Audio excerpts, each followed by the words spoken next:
a principal job has to be like you need to have the pedagogies, like the yantra, the tantra, and the mantra. That means you need to have the resources, you need to have the objectives, and then only you can get an outcome of any kind of strategic planning.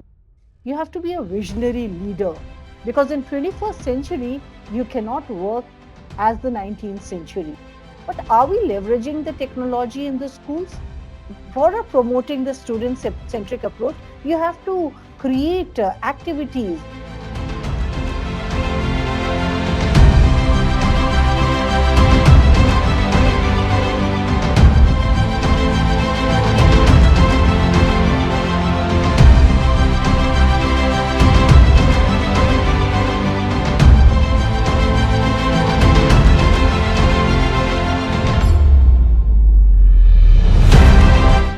Now, when I talk about the leadership program, because I'm the principal of one of the international school, and being a principal of an international school, it's not about having the position. You need to have the strategies. Need to have a innovation plan. I'm an office bearer of Sahodhya, and under Sahodhya in Bangalore, Sahodhya, it's almost 750 schools are there. And when there are 750 schools in Sahodhya, we come together quite often. In fact, yesterday also there was a principals conclave, and 250 principals came for this conclave.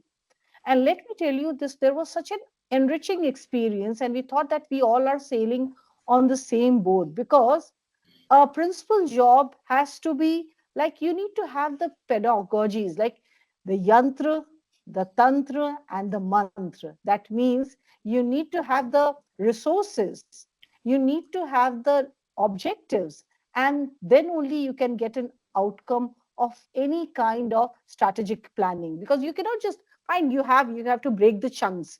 You have the short term goals, and then you have to of course look at to the long vision. You have to be a visionary leader because in 21st century you cannot work as the 19th century.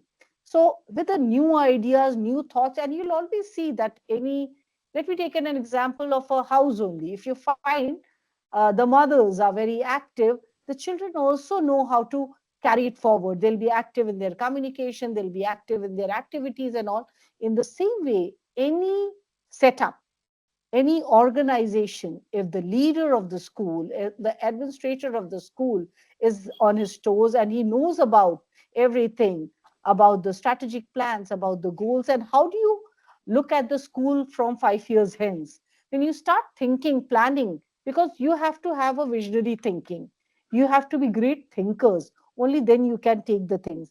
So I just jotted a few lines and I just thought that what about the supportive culture? Are we talking about collaboration? Because sometimes even it has been noticed that people at responsible positions, they're insecure and they do not share that power with your second level of people.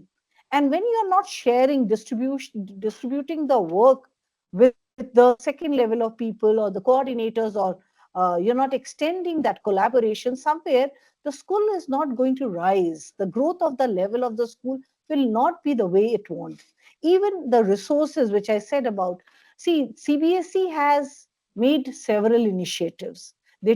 They initiated with the hubs of learning program, because it's not necessary that's the reason I gave that example that I'm a principal of the international school, so maybe my resources be there, but we are also running a CSR project and we have a state board school.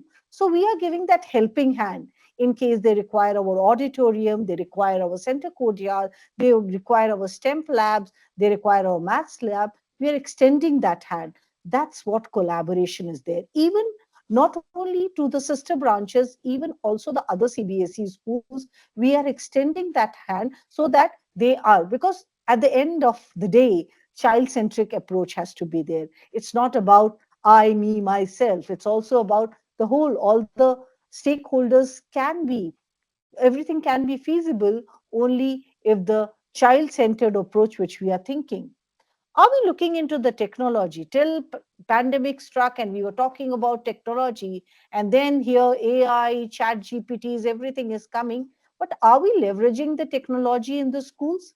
Are we supporting? Of course, we cannot have a magnificent kind of infrastructure, but at the same time, can we foster? Because in the times of machine learning, in the times of AI, if our children don't know to handle this thing, because as Sir said that the transition from Adhyāpaka to Guru. So first we have to understand, because we keep on saying that our teachers keep on saying, oh, the children don't respect us.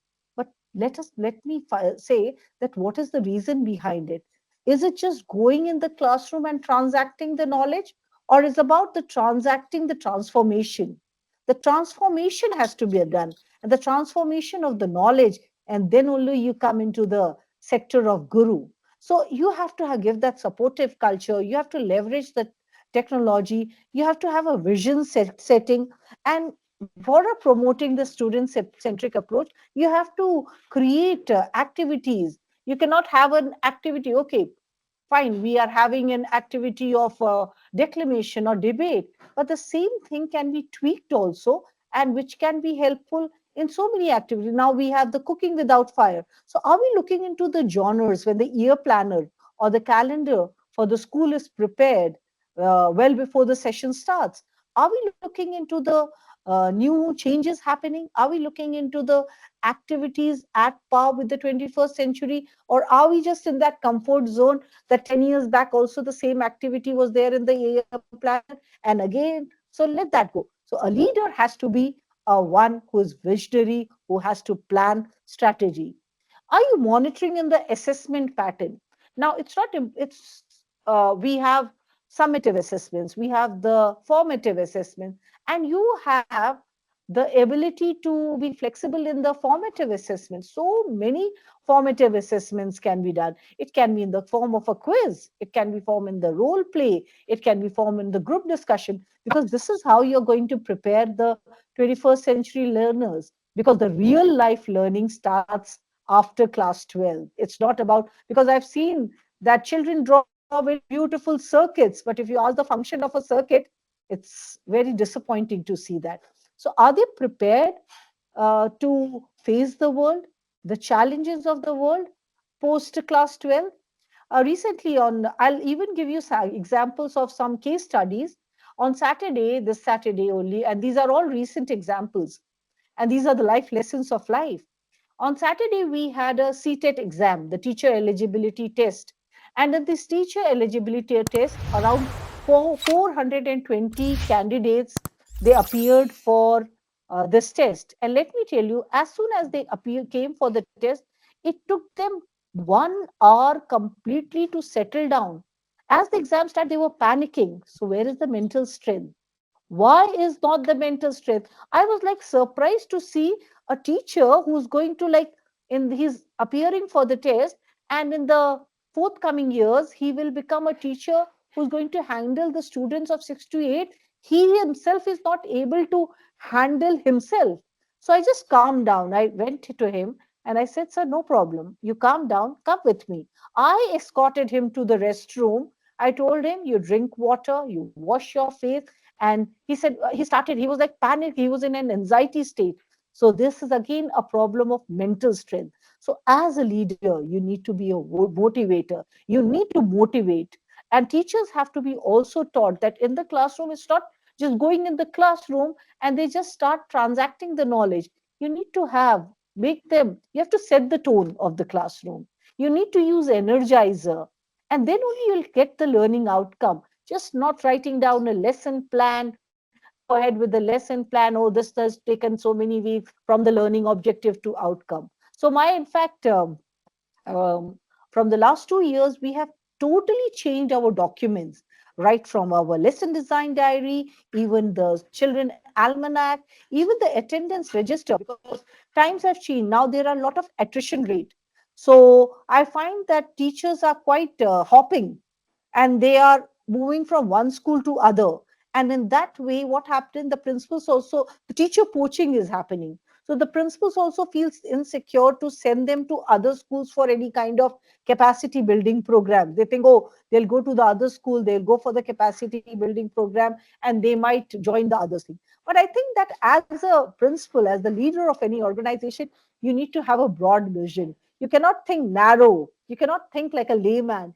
If you have to run the school with a broad perspective, and you need to see that 10 years hence, I see my school that way, you need to be a broad vision, and you need to, no problem. Your teacher is leaving after 1 year, but you have allowed that teacher to groom himself or herself. You have allowed that teacher to train himself. This is called as hand holding. This is called, when we talk about hand holding, a leader has to handhold the teachers, because if the teachers of that school are well versed with the latest pedagogies and methodology of teaching, I think the school will always have a good say in that.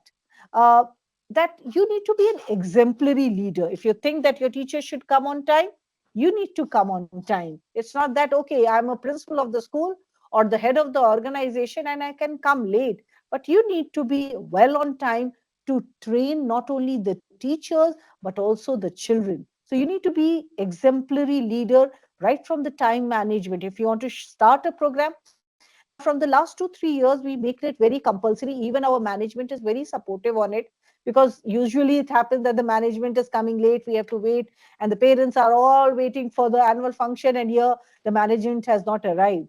So we made it a point, sir, we are starting this program well on time, because it will be difficult. And a culture is built. And when you build a culture where the management, where the teachers, so this is the whole thing where I'm just saying that we need to be addressing the challenges which is in the 21st century, and that a leader can do really wonderfully if the vision is there. That's what I wanted to talk about it.